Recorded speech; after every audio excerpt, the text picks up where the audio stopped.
Anda masih bersama kami di CNN Indonesia Prime News. Gugus Tugas Percepatan Penanganan COVID-19 berhasil menjaring sebanyak 5.816 relawan pertanggal 29 Maret 2020. Seluruh relawan tersebut didistribusikan ke 5 provinsi di Pulau Jawa. Setelah membuka pendaftaran relawan melalui laman online Des Relawan BNPB, pada tanggal 29 Maret, BNPB telah menjaring sebanyak 5.816 relawan. Dari jumlah tersebut, 1.808 orang diantaranya merupakan relawan medis dan tenaga kesehatan seperti dokter spesialis, dokter umum, perawat hingga teknisi laboratorium. Sementara 4.008 orang merupakan relawan non-medis terdiri dari ahli gizi, tenaga administrasi rumah sakit hingga tenaga bantuan yang dapat disesuaikan dengan kebutuhan di lapangan.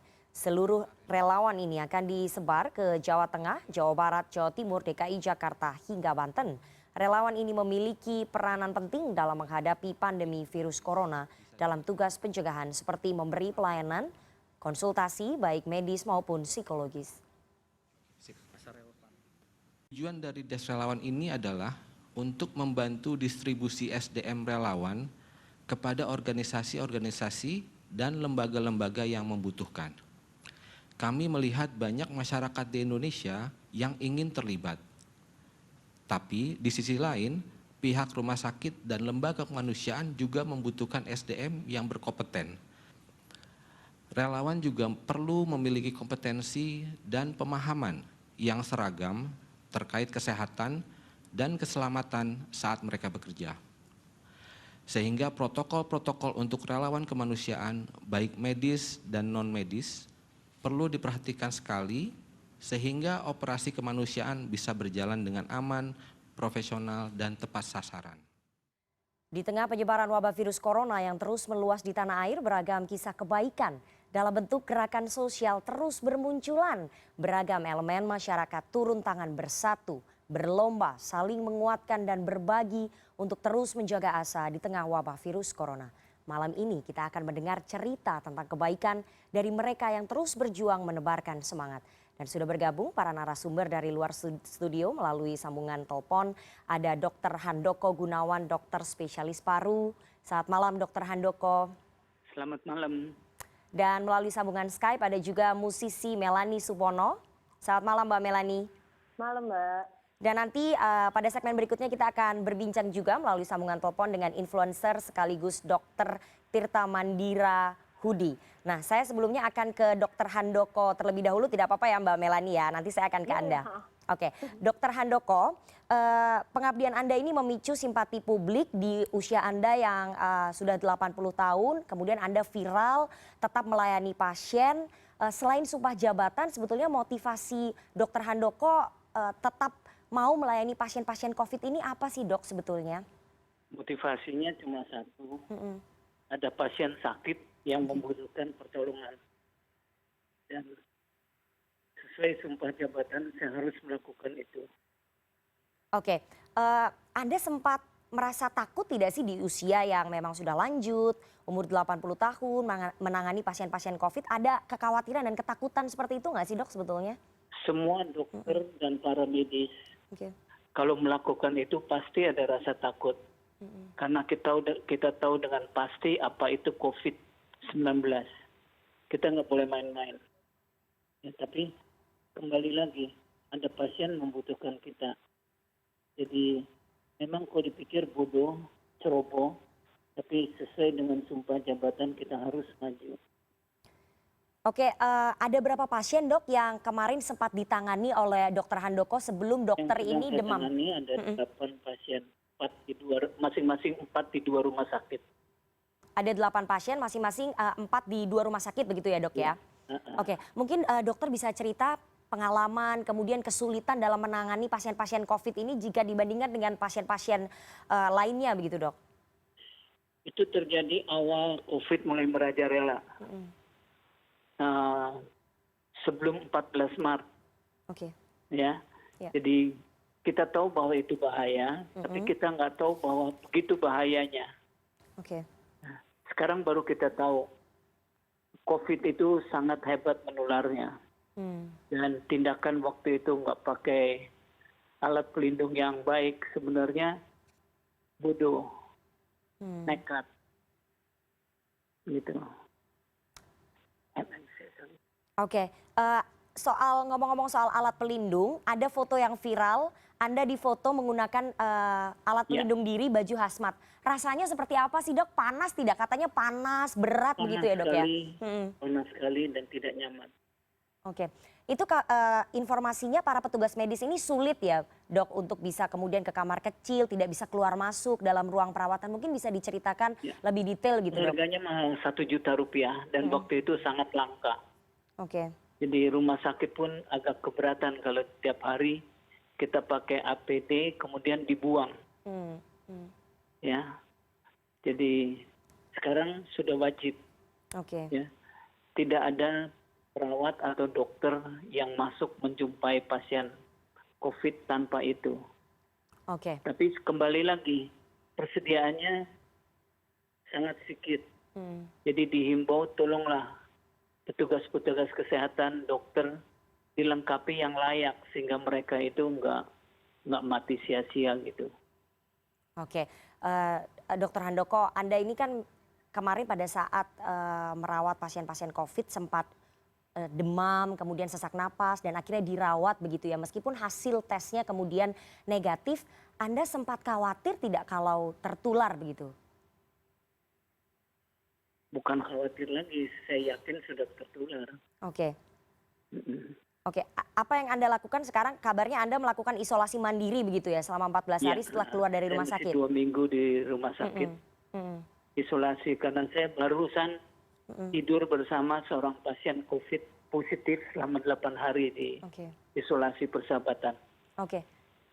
Mungkin dokter Handoko bisa cerita, kan selama ini menangani pasien-pasien COVID begitu ya, tapi kan kemudian Anda dirawat bersama dengan pasien-pasien COVID di Rumah Sakit Persahabatan. Mungkin Anda bisa cerita apa sih rasanya diisolasi, dirawat di Rumah Sakit Persahabatan selama 14 hari, kabarnya ini ya dok ya, kemudian terisolasi gitu dari dunia luar begitu dok?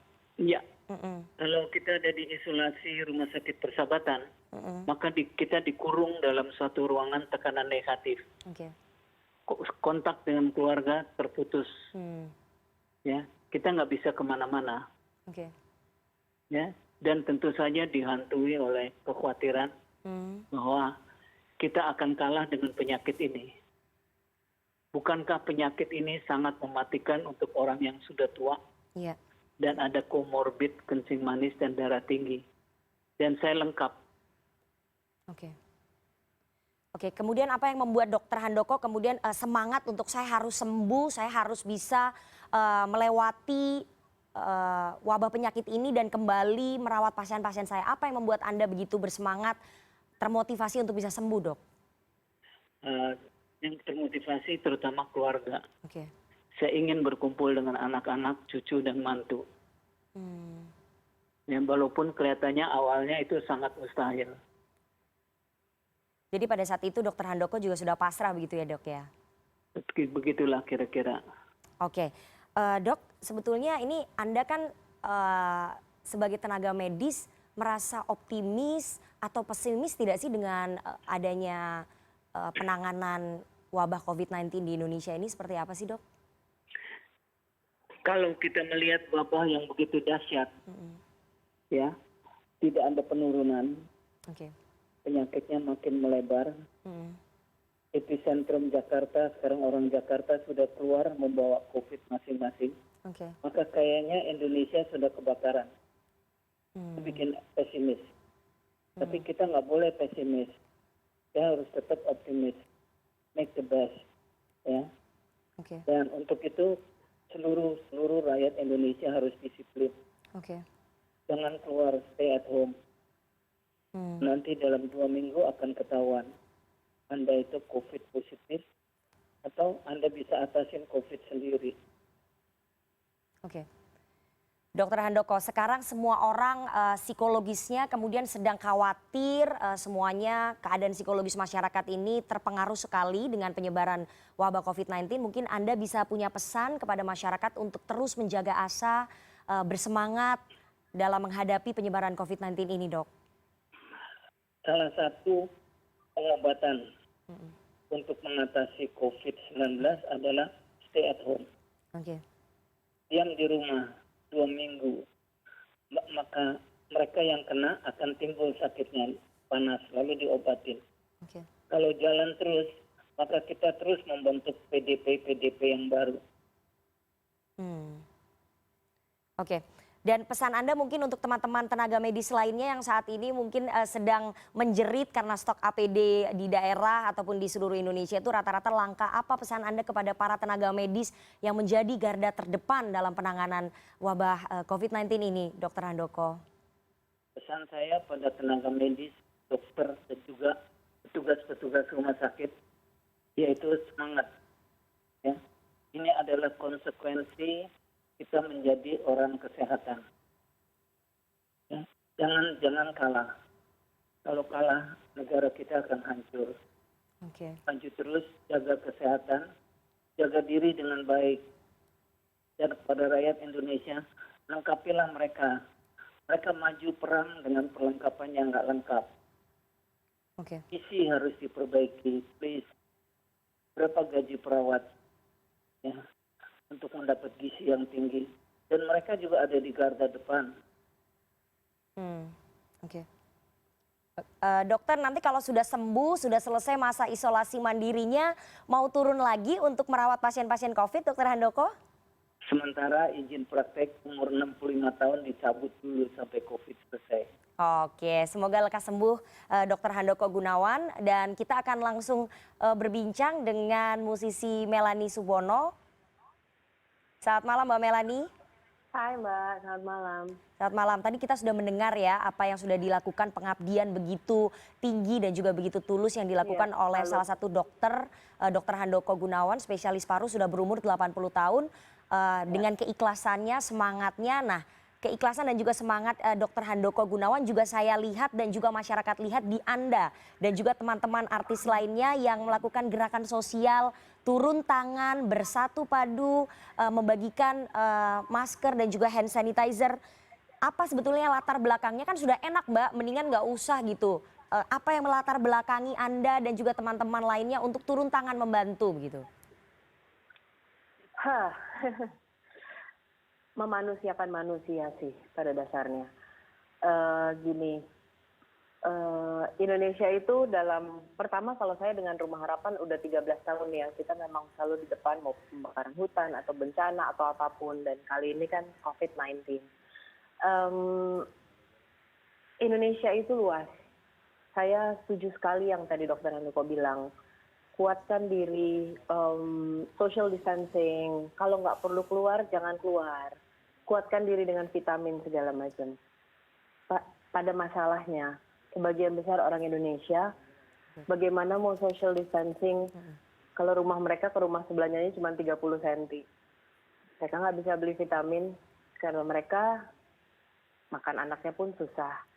Hal-hal seperti itu, gitu. Jadi boro-boro mau beli masker, boro-boro mau tidak kerja sementara mereka pekerja harian.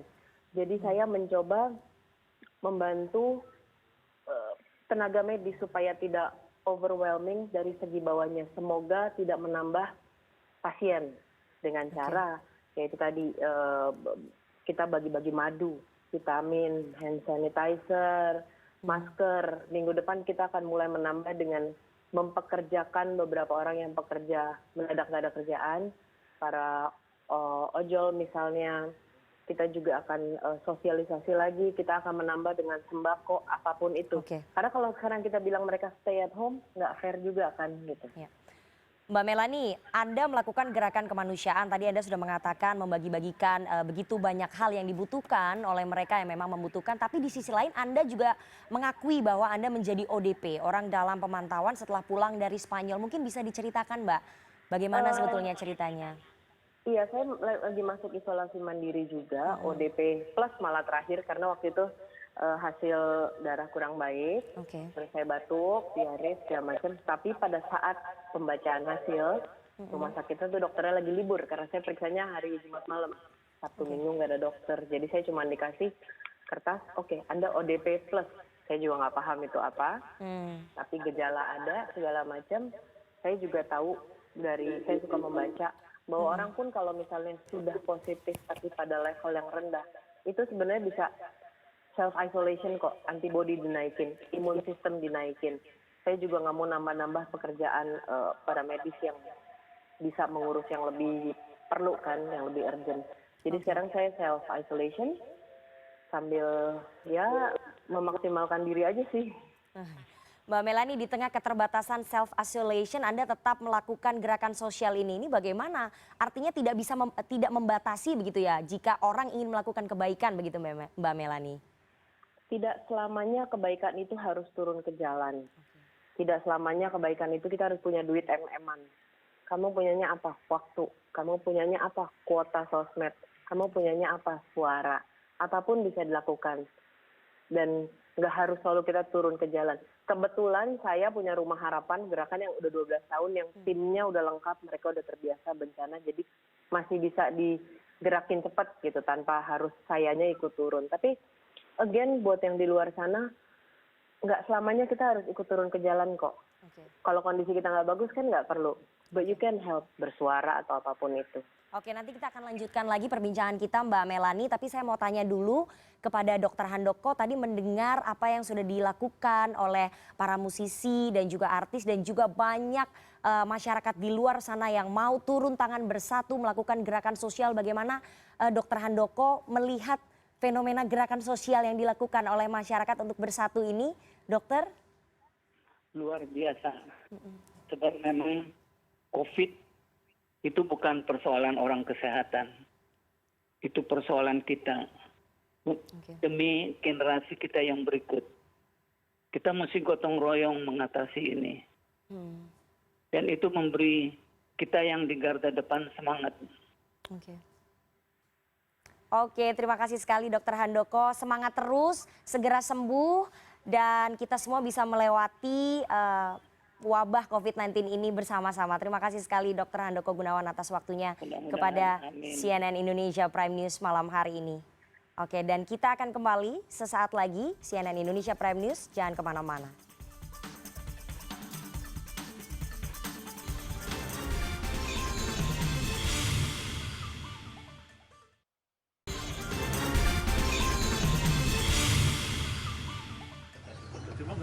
Penyandang disabilitas yang berprofesi tukang jahit ini mendapat order pesanan untuk membuat 800 pakaian alat pelindung diri atau APD dari rumah sakit swasta di Yogyakarta di tengah merebaknya virus corona.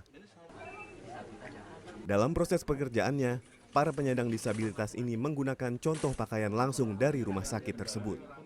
Pembagian tugas pengerjaan pun dilakukan supaya proses pengerjaan tidak asal-asalan. Mulai dari petugas yang memotong kain, membuat pola, dan yang menjahit. Bahkan dalam proses pembuatannya, para penjahit ini menggunakan masker, menjaga jarak, dan langsung mengepak dan mengirimnya, sehingga kebersihannya pun tetap terjaga.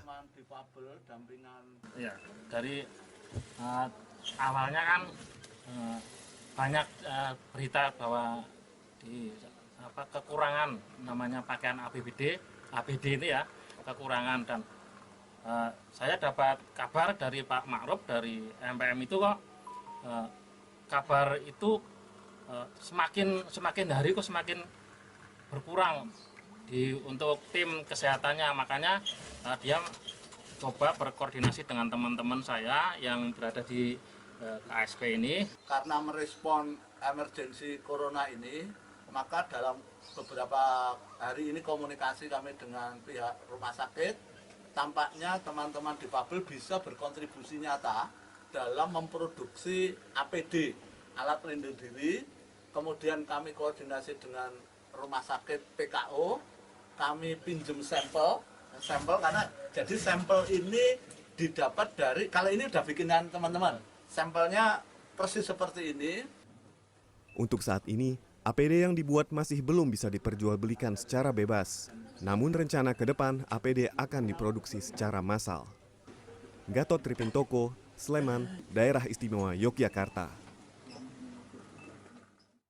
Dan kita akan lanjutkan kembali perbincangan kita dengan narasumber yang sudah bergabung dari luar studio. Ada musisi Melani Supono dan juga melalui sambungan telepon ada Dr. Tirta Mandira Hudi. Selamat malam dokter, bisa mendengar suara saya? Iya, selamat malam. Oke, saya ke Mbak Melani terlebih dahulu, saya akan lanjutkan, nanti saya akan berbincang dengan Anda ya dokter ya. Oke, Mbak Melani, Anda cerita sempat ditolak saat membagikan masker dan juga hand sanitizer kepada masyarakat. Mungkin bisa diceritakan kenapa kemudian masyarakat menolak bantuan dari Anda dan juga teman-teman begitu? Karena mereka berpikir ini berbayar. Ini sering sih saya temuin di bencana sekalipun atau apapun. Ada beberapa lapisan masyarakat atau area yang mungkin sudah pernah mengalami beberapa kali dijanjikan ini itu. Ternyata ada pamrih yang diharapkan dari mereka. Jadi pas kita pernah ngasih dan mereka bilang, oh ini gratis beneran, nggak kayak yang kemarin. Nah aku nggak tahu deh tuh. Kita meyakinkan kalau itu gratis beneran. Gitu. Oke, artinya memang ada keraguan begitu ya dari masyarakat atas donasi-donasi yang dilakukan oleh Anda dan juga teman-teman relawan pegiat sosial lainnya ya. Pernah mengalami beberapa hal yang nggak enak lah. Oke, kalau boleh tahu sampai sejauh ini sudah berapa donasi yang terkumpul Mbak Melani? Kalau donasi yang terkumpul sekitar, karena kita jatuhnya per hari ya, sekitar 30 sekian juta. Tapi itu angka terakhir hari ini. Karena kita juga bergerak 12 tahun full, kita juga 365 hari dalam setahun tanpa ada bencana pun kita menerima barang dan menerima uang. Gitu. Jadi itu semua tercampur. Tapi sampai hari ini sih kita sekitar 8.000 masker, 4.000 sanitizer, hand glove, dan rencananya dalam sebulan ke depan sekitar 50.000 masker campur, sanitizer, dan rencananya dalam minggu depan, 10 hari ke depan minimal 1.000 sembako sih pengennya. Oke, sampai kapan sebetulnya gerakan ini akan Anda lakukan bersama dengan teman-teman Mbak? Apakah sampai wabah ini selesai begitu? Nggak akan pernah selesai sih, karena Rumah Harapan bergerak terus. Kalau ada kelebihan, kita akan taruh di bencana berikutnya. Kita juga punya kasus-kasus harian yang kita jalanin kok. Oke, nanti saya akan kembali ke Anda Mbak Melani. Kita akan berbincang terlebih dahulu dengan dokter muda yang juga influencer yang saat ini kabarnya ataupun informasinya sedang dirawat di salah satu rumah sakit. Selamat malam Dokter Tirta Mandira Hudi. Selamat malam. Bagaimana kondisi Anda sampai malam hari ini? Ya saya sih baik-baik aja. Tadi barusan keluar rapid test, saya dua kali ada rapid test. Yang pertama hari Rabu di DMI itu negatif, terus saya Jumat itu ke Wisma Atlet, kondisi saya belum tidur dan ternyata besoknya ada gejala demam, terus saya dicek lagi ternyata paru-paru malah gejala bronkitis kronis kayak kebanyakan asap. Kebanyakan asap, terus dicek lagi alhamdulillah negatif. Tinggal nunggu swab test tapi nggak ada lendirnya. Jadi hampir pasti sih negatif. Jadi saya hijau sekarang, udah bukan PDP lagi. Oke, artinya Anda memang kelelahan begitu ya menjadi relawan berkeliling begitu. Kalau kata orang kelelahan sama saya termasuk tenaga medis yang agak terobos sih karena saya masih perokok sangat berat saya. Oke, Dok. Saya sekarang disuruh menkes. Kalau kamu sekalian campaign stop rokok ya, oh siap Pak. Oke. Dok, kalau kita lihat di Instagram Anda itu dirawat tapi tetap memantau distribusi logistik bantuan begitu, distribusi bantuan-bantuan ke beberapa lokasi. Kenapa Anda tetap melakukan itu? Kenapa nggak istirahat saja begitu Dok? Gatel ya, maksudnya kalau di karantina kayak gini, maksudnya kan ini namanya self quarantine ya, sampai ada kepastian bahwa saya turun jadi ODP, terus saya bisa keluar itu nggak ngapa-ngapain Kak, dalam itu. Jadi saya kerasanya nggak enak aja, teman-teman dokter itu lagi jaga, teman-teman perawat lagi jaga, teman-teman relawan juga lagi bagi-bagi barang, itu menurut saya saya nggak enak aja dan koordinasi itu di saya. Jadi saya nanti yang nentuin rumah sakit mana yang dapat, rumah sakit ini yang dapat dan siapa yang butuh dan kebetulan kayak feeling aja ada kebiasaan tugas lapangan dari 2009 saya kayak gitu. Jadi ya nggak bisa diem aja, emang nggak bisa diem dan kayak merasa kewajiban karena beban moral sih Kak. Karena kan terlalu banyak follower yang udah follow dan terlalu banyak yang udah donasi dan saya udah meninggalkan toko saya dan autopilot bentar, jadi ya kayak beban moral dan beban titipan dari masyarakat itu sendiri. Karena kan saya bukan politikus, jadi saya ngerasa kayak beban aja, jadi saya nggak bisa diem aja. Walaupun ngerasa udah sehat ya saya gerak lagi. Oke, ada beban moral di situ ya? Betul, iya. Oke, dokter, Anda itu bukan hanya seorang dokter, tapi kita tahu, masyarakat tahu Anda seorang influencer, kemudian seorang pengusaha muda. Banyak sebetulnya yang bertanya, buat apa sih Anda susah-susah untuk turun langsung ke lapangan menjadi relawan kemanusiaan dalam wabah COVID, sementara Anda sebetulnya bisa di rumah saja, tidak perlu melakukan apa-apa begitu Dok?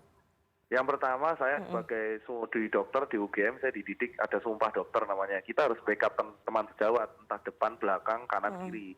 Jadi kalau kita backup teman sejawat, it means ya ketika teman sejawat kita itu ada masalah, kita harus backup dengan segala kekuatan kita. Kebetulan saya kelebihannya di finance, walaupun saya nggak kaya-kaya banget ya. Saya belum selevel Pak Erick Thohir, saya belum selevel Pak Sandiaga Uno, tapi ya alhamdulillah cukup gitu. Dan kedua ya gini Mbak, hidup di dunia itu sementara gitu loh. Kita tuh cuma numpang lewat di sini.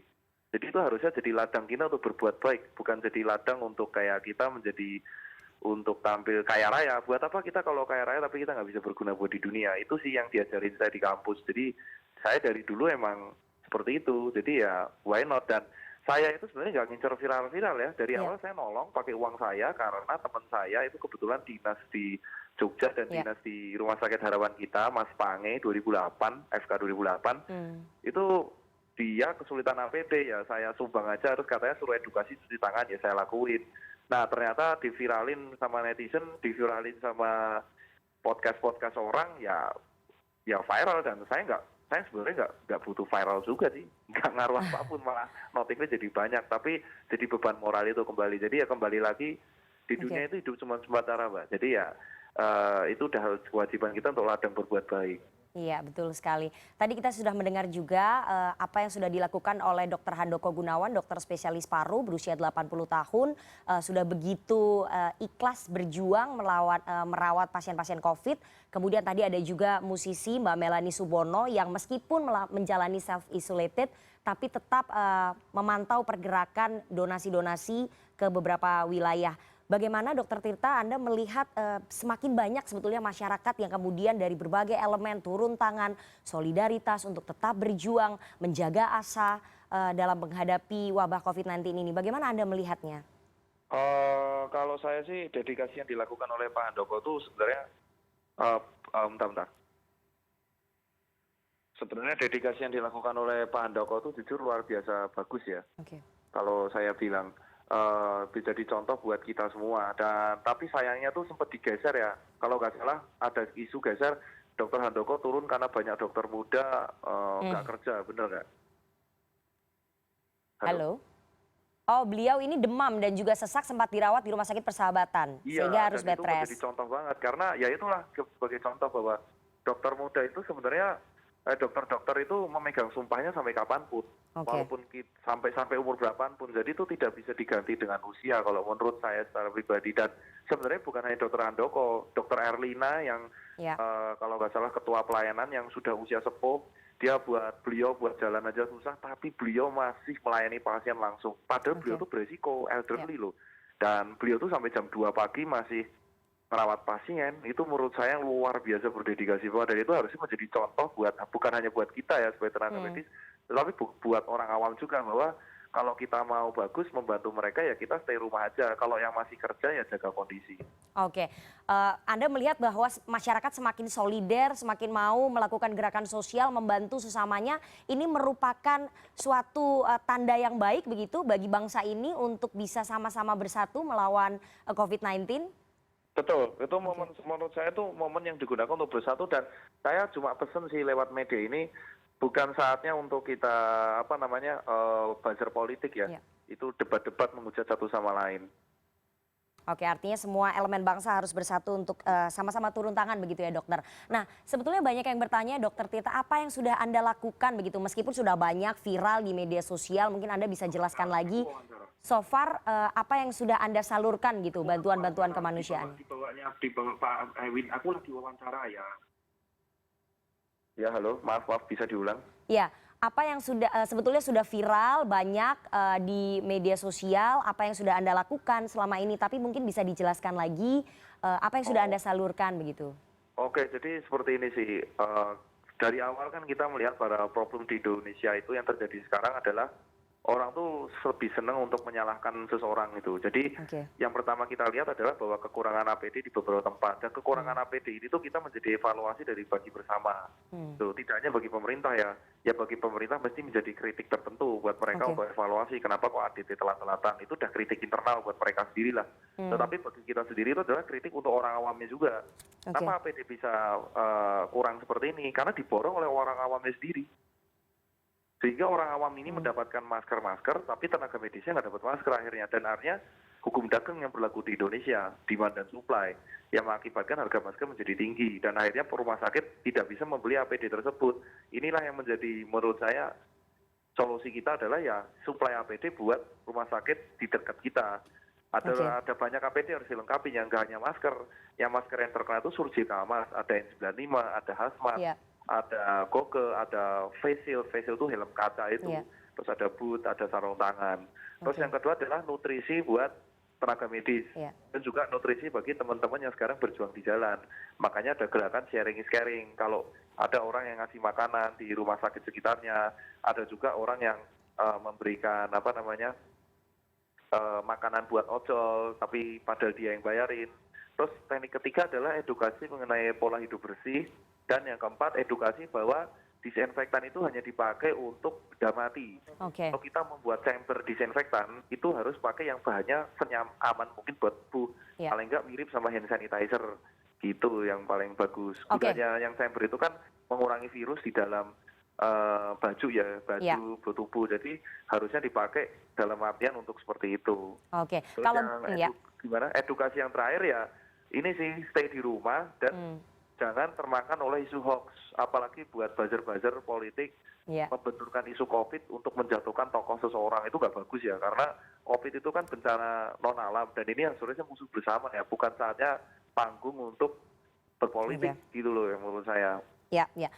Kalau boleh tahu sudah berapa donasi yang berhasil Anda dan juga teman-teman kumpulkan sampai malam ini? Kalau Rakel V-nya itu 5M, saya 2M, terus kemarin yang musisi-musisi itu 10M. Terus kalau saya sendiri, terkhususnya saya 2M itu udah kepake 1,4, itu udah buat APD semua. Rekor saya malah memborong hazmat itu 15.000 piece. Itu gede banget. Artinya dengan 15.000 piece itu sampai ibaratnya sampai itu mau saya suplai untuk rumah sakit di luar Jawa. Karena Artinya yang di Jakarta kan kalau nggak salah udah diurus oleh Pak Anies dan BPBD ya, kalau nggak salah ya. Bisa direvisi, cek lagi. Kalau saya fokusnya di luar Jawa. Gitu. Kemudian berarti dengan begitu banyak masyarakat yang mau menjadi relawan dan juga berdonasi begitu, semangat optimisme ini memang sangat terlihat sekali begitu ya menurut Anda? Iya, jadi sebenarnya untuk melawan COVID itu gini, COVID itu perlu saya jelaskan berulang-ulang, COVID itu lethal rate-nya emang 8 harusnya logikanya 3%. Di Indonesia itu 8-10%. Nah, tetapi sebenarnya lethal death yang paling berbahaya itu bukan lethal death-nya, tetapi kurva peningkatan infeksinya. Nah, kita itu sebagai dokter, itu fungsinya ada 2, agen kuratif. Makanya ada yang bilang, dokter tuh harus praktek. Nah, ini yang kita harus luruskan. Dokter tuh fungsinya ganda di sini. Agen kuratif yaitu berjuang di IGD atau di meja praktek. Kedua, agen edukatif. Itu yang dia edukasi, prevensi, ilmu kesehatan masyarakat, ada yang struktural. Nah, untuk mengurangi rate infection, itu adalah tugasnya edukasi. Edukasinya dengan pola hidup bersih, stay di rumah, physical distancing, terus habis itu isu yang baru saya angkat karantina wilayah. Dan yang perlu saya baris bawahi, karantina wilayah itu sama lockdown total beda loh. Karantina wilayah itu adalah membatasi aktivitas warga agar tidak berpindah tempat dari satu kota ke kota yang lain.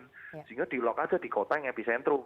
Tetapi kalau lockdown total itu berat banget. Lockdown total itu adalah mengunci warga negara. Lockdown total ya, itu di dalam rumahnya, nggak boleh aktivitas apapun. Tapi kalau karantina wilayah setahu saya masih bisa beraktivitas. Nah kalau karantina total, nah itu yang nggak boleh ngapa-ngapain di kota itu. Boleh-boleh di dalam rumah, keluar dipukulin. Itu kalau yang kayak di sebuah negara ya, di luar sana. Tetapi kan Indonesia nggak bisa kalau lockdown total, agak susah. Makanya dilakukanlah karantina wilayah yang kayaknya lagi diprogram nih. Saya nggak tahu nih keputusannya masih di pemerintah kan. Kita kan hanya usul. Nanti saya akan kembali lagi ke Anda. Saya ingin kembali lagi ke Mbak Melanie Subono. Mbak Melanie, apa yang menjadi kekhawatiran Anda sebagai musisi dan juga sebagai bagian dari masyarakat serta relawan kemanusiaan dalam pandemi ini, dalam wabah COVID-19 ini sebetulnya Mbak? Mendasar sih. Yang saya paling takutkan adalah orang tidak paham. Kayak sekarang, banyak yang tidak keluar rumah, cuman ditanya kenapa? Ya gue nggak boleh habisnya. Tanpa paham sebetulnya gitu. Orang kita kan memang kadang kurang hobi untuk baca, cari tahu, browse, apapun gitu kan. Ya sesederhana ini aja sih Mbak, sehari-hari kita naik motor, helm dipegang punya, tapi nggak dipakai. Kalau ditanya helm untuk polisi, bukan untuk diri. Nah, kebanyakan orang kita itu yang saya takutin adalah mereka tidak paham.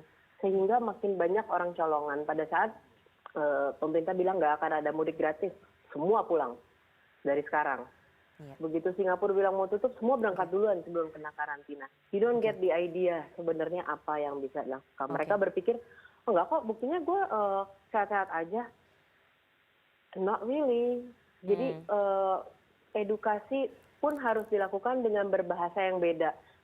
Orang di daerah atau di desa atau di kampung ini bahasanya harus beda, di kota beda. Tapi yang saya takutkan adalah ini menyebar, tenaga medis gila-gilaan, kita juga relawan gila-gilaan, tapi orang nggak ngerti poinnya, apa yang terjadi atau kenapa tidak boleh. Artinya sosialisasi harus lebih dikencangkan lagi begitu ya? Sangat, atau sekalian digalakin kalau emang orang tidak mau mengerti. Oke, terakhir Mbak Melani, apa pesan Anda kepada masyarakat untuk tetap menjaga asa di tengah kita ini melawan, bangsa ini melawan penyebaran wabah COVID-19, Mbak Melani? Kalau kita sayang sama orang di sekeliling kita, maka kamu akan menjaga diri dengan baik, akan menuruti apapun aturan pemerintah. Dan, come on, kita orang Indonesia kuat kok. Apa sih yang nggak pernah bisa kita lewatin? Pasti bisa. Kita pegangan tangan, kita pasti bisa. Oke, terima kasih sekali musisi Melani Subono atas waktunya kepada CNN Indonesia Prime News. Tetaplah menebar kebaikan dan saya akan terakhir ke Dr. Tirta Mandira Hudi. Masih bisa mendengar suara saya, dokter? Masih banget. Oke. Saya. Oke. Dok, apa yang paling Anda khawatirkan dan takutkan di saat bangsa kita melawan penyebaran COVID-19? Sikat saja, Dok. Ada 3 sih. Yang pertama adalah infeksi yang tidak terkontrol. Kalau tidak terjadi karantina wilayah, takutnya yang dari Jakarta itu mudik. Dan itu malah memperluas infeksi. Orang-orang yang di Jakarta itu nggak sadar bahwa mereka tuh mungkin bisa jaga infeksi tapi nggak ada gejala. Terus mereka mudik. Mudik nulari orang tuanya sakit. Jadinya repot. Itu yang paling pertama yang saya khawatirkan. Jadi malah yang di Jakarta nanti udah sembuh, nanti yang di luar Jakarta yang jadi parah. Padahal di luar Jakarta APD-nya kurang. Nah itulah makanya udahlah karantina wilayah Jakarta dulu. Tetapi ya biarkan yang di Jakarta kerja ya nggak apa-apa, kan di dalam Jakarta doang gitu. Terus itu yang pertama. Yang kekhawatiran kedua adalah ini digoreng ke arah politik. Ini yang paling saya benci sebenarnya adalah ini ranahnya kesehatan gitu loh. Kita tuh melawan virus tuh loh. Sempet-sempetnya ada yang pihak buzzer A nyerang B, A lah. Orang AB-nya itu biasa aja loh. Maksudnya tokoh-tokohnya aja biasa aja bersatu. Ngapain sih buzzer-buzzer ini kayak gak ada kerjaan, mesti ngadu domba kayak butuh traffic banget. Itu yang saya kasihan, warga tuh butuh kesatuan, jangan diadu domba lagi. Dan yang ketiga, kekhawatiran yang ketiga itu adalah tetap APD. Karena ini nggak selesai dan stok APD itu susah. Saya sudah tanya dengan beberapa orang alkes, ini yang paling susah nyari N95. Karena diborong orang awam. Jadi makanya saya sama Belva, staf khusus Presiden, tadi kita udah discuss itu bahwa masker kain itu bisa digunakan orang awam. Oke. Jadi itu 3 kekhawatiran Anda ya sebagai dokter dan juga sebagai influencer. Nah yang terakhir ini Dr. Tirta, apa pesan Anda kepada masyarakat untuk terus menjaga asa, terus bersatu bahwa kita bangsa ini, bangsa Indonesia bisa melawan wabah COVID-19? Gini, buat teman-teman saya di semua segala pun yang mendengar wawancara ini adalah musuh kita itu musuh nggak kelihatan dulu, terus ya. Dan musuh itu musuh biologis dulu. Jadi kalau saya bilang, ini saatnya kita itu jaga sekitarnya. Yang udah dapat libur ya di rumah, yang bisa edukasi. Kalau nanti ada dapat info-info nggak jelas di WA, dipastikan itu hoax apa tidak. Dan yang kedua, yang masih kerja, saya sarankan pakai masker kain. Itu dari penelitian terbaru yang didapatkan oleh saudara Belva yang kebetulan jadi staf sus Presiden. Dia mengatakan diskusi kemarin itu adalah memakai masker kain itu ternyata lumayan efektif untuk mencegah penularan. Gitu loh. Terus yang pesan saya yang terakhir adalah stop untuk penggunaan masker medis untuk orang awam itu adalah tenaga medis. Kita di sini positive thinking. Memang jujur rate-nya tinggi banget. Emang yang meninggal sudah banyak, turut berduka buat yang meninggal termasuk tenaga medis. Tetapi masih ada kemungkinan positif dan optimis. Indonesia itu sistem kesehatannya paling rumit di dunia.